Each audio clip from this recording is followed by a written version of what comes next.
Assalamualaikum warahmatullahi wabarakatuh. Alhamdulillah, terima kasih kesempatannya untuk pembina dan rekan-rekan.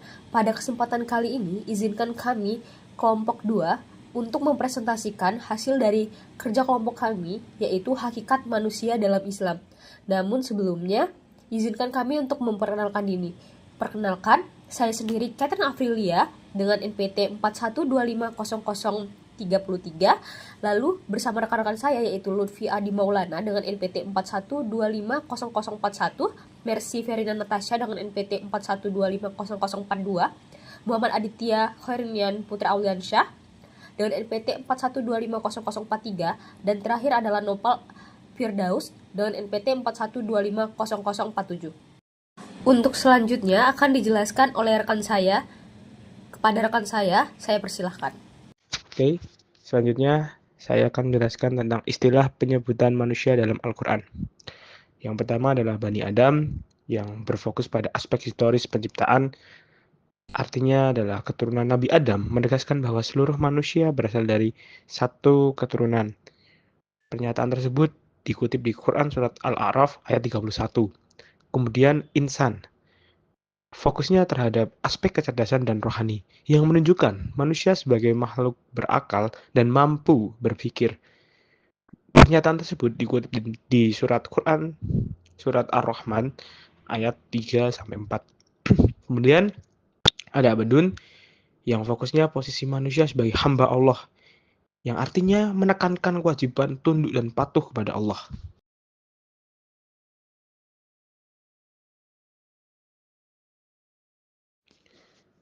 Nah, selanjutnya ada Bashar.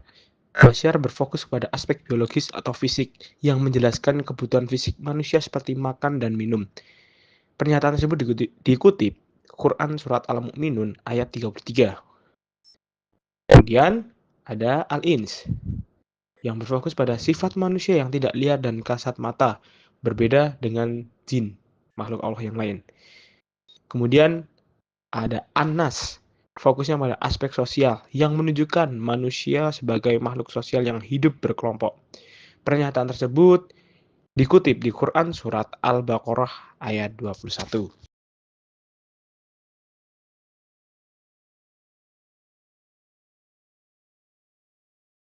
Baik, selanjutnya asal-usul penciptaan manusia. Manusia pertama adalah Nabi Adam, diciptakan dari tanah, yaitu tanah kering, tanah liat, lumpur hitam, saripati tanah. Lalu Allah meniupkan ruhnya hingga Adam hidup. Quran Surat Al-Hijr 28-29. Penciptaan Hawa. Hawa diciptakan untuk menjadi pasangan Adam. Umumnya dipahami diciptakan dari bagian tubuh Adam, namun sebagian ulama kontemporer menafsirkan bahwa Hawa diciptakan dari bahan yang sama seperti Adam atau tanah. Tujuannya kesetaraan dan pendampingan. Penciptaan keturunan Adam atau manusia selanjutnya, proses reproduksi. Yang pertama, nutfah atau setetes mani, lalu ada alaqah, segumpal darah. Yang ketiga ada mudghah, segumpal daging. Keempat, terbentuk tulang. 5. Dibungkus daging, lalu berubah menjadi manusia sempurna. Quran Surat Al-Mu'min ayat 13-14.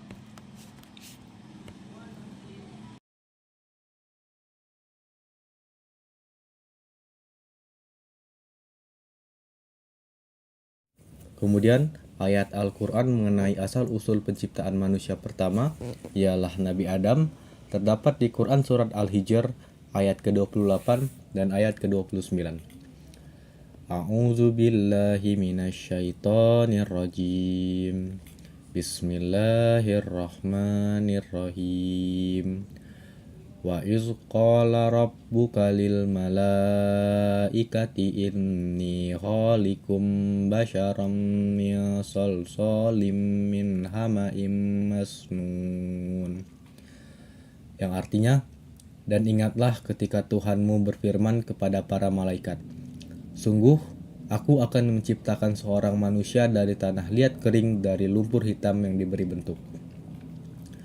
Kemudian ayat selanjutnya, fa iza sawaituhu wa nafakhtu fihi mir ruhi faqa'u lahu sajidin. Yang artinya, Maka apabila aku telah menyempurnakan kejadiannya dan aku telah meniupkan roh ciptaanku ke dalamnya, maka tunduklah kamu kepadanya dengan bersujud. Shadaqallahul azim.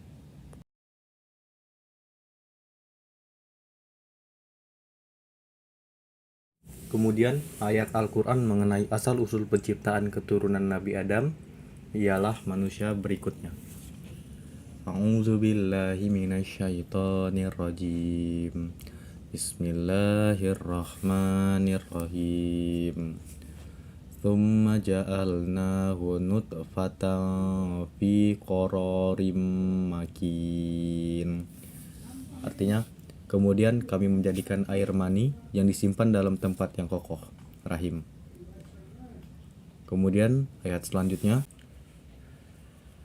Tsumma khalaqnan nutfata 'alaqatan fa khalaqnal 'alaqata mudghatan fa khalaqnal mudghata izama fa kasawnal izama lahma Tsumma ansha'nahu khalqan akhar Fatabarakallahu ahsanul khaliqin. Yang artinya, kemudian air mani itu kami jadikan sesuatu yang melekat. Lalu sesuatu yang melekat itu kami jadikan segumpal daging. Dan segumpal daging itu lalu kami jadikan tulang belulang. Lalu tulang belulang itu kami bungkus dengan daging. Kemudian kami menciptakannya makhluk yang berbentuk lain. Maha suci Allah, pencipta yang paling baik. Shadaqallahul azim.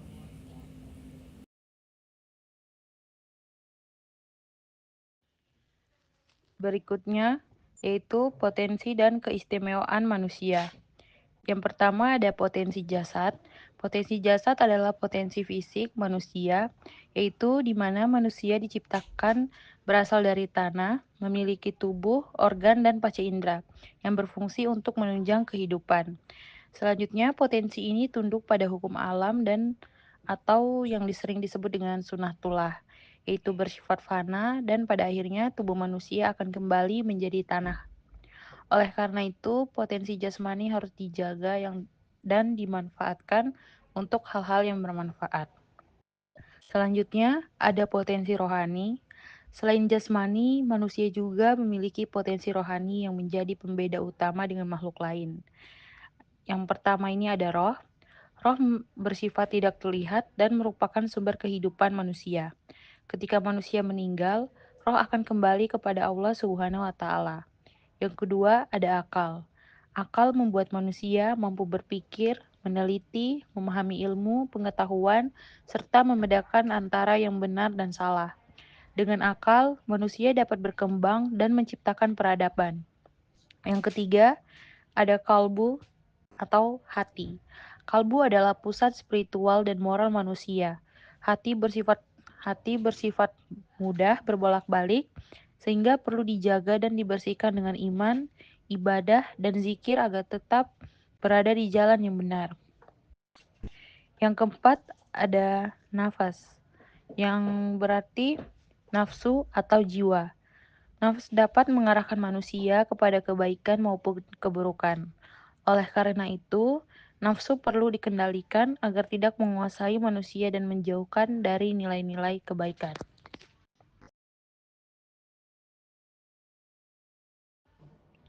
Selanjutnya, keistimewaan manusia menurut Islam. Pertama, manusia merupakan ciptaan terbaik Allah Subhanahu wa taala. Hal ini dijelaskan dalam Al-Qur'an surat At-Tin ayat 4 yang berbunyi, A'udzubillahi minasyaitonirrajim. Bismillahirrahmanirrahim. Laqad khalaqnal insana fi ahsani taqwim. Shadaqallahul azim. Artinya, sesungguhnya kami telah menciptakan manusia dalam bentuk yang sebaik-baiknya. Ayat ini menunjukkan bahwa manusia diciptakan dalam kondisi paling sempurna, baik secara fisik maupun potensi batin. Kedua, manusia memiliki ilmu dan akal. Dengan akal, manusia berpikir, belajar, dan mengembangkan ilmu pengetahuan sehingga dapat membangun peradaban dan kebudayaan. Ketiga, manusia memiliki kehendak atau ikhtiar. Manusia diberikan kebebasan untuk memilih jalan hidupnya. Namun, setiap pilihan tersebut harus dipertanggungjawabkan di hadapan Allah Subhanahu wa Ta'ala. Keempat, manusia dapat diarahkan akhlaknya. Melalui pendidikan dan pembinaan iman, akhlak manusia dapat dibentuk menjadi lebih baik, sehingga mencerminkan pribadi yang beriman dan berakhlakul karimah. Dari penjelasan tersebut, dapat disimpulkan bahwa Islam memandang manusia sebagai makhluk yang istimewa, bermartabat, dan bertanggung jawab. Oleh karena itu, sudah seharusnya kita memanfaatkan keistimewaan tersebut untuk melakukan kebaikan dan mendekatkan diri kepada Allah Subhanahu wa Ta'ala.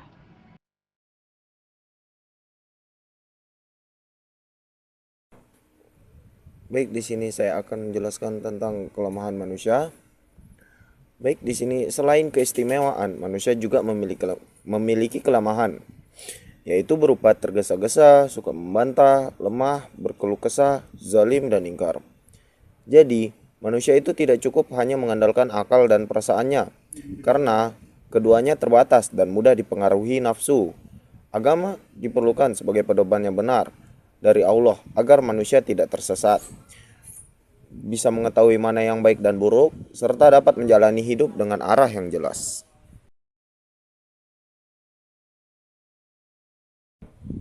Jadi, kesimpulan yang bisa kita ambil di sini adalah manusia adalah makhluk ciptaan Allah yang memiliki potensi berupa jasmani dan rohani seperti akal, hati, dan nafsu yang menjadikannya sebagai makhluk paling sempurna. Namun, di balik kelebihan itu, manusia tetap memiliki berbagai kekurangan seperti mudah tergoda, terbatas dalam pengetahuan, dan mudah terpengaruhi oleh nafsu. Oleh karena itu, manusia membutuhkan petunjuk agama sebagai pedoman hidup agar dapat membedakan yang benar dan salah, mengendalikan diri, serta menjalani kehidupan sesuai tujuan penciptaannya. Dengan bimbingan agama, manusia mampu menjaga fitrahnya, membangun hubungan yang baik dengan Allah, sesama manusia, dan lingkungan, serta mencapai kebahagiaan di dunia dan akhirat. Sekian, terima kasih.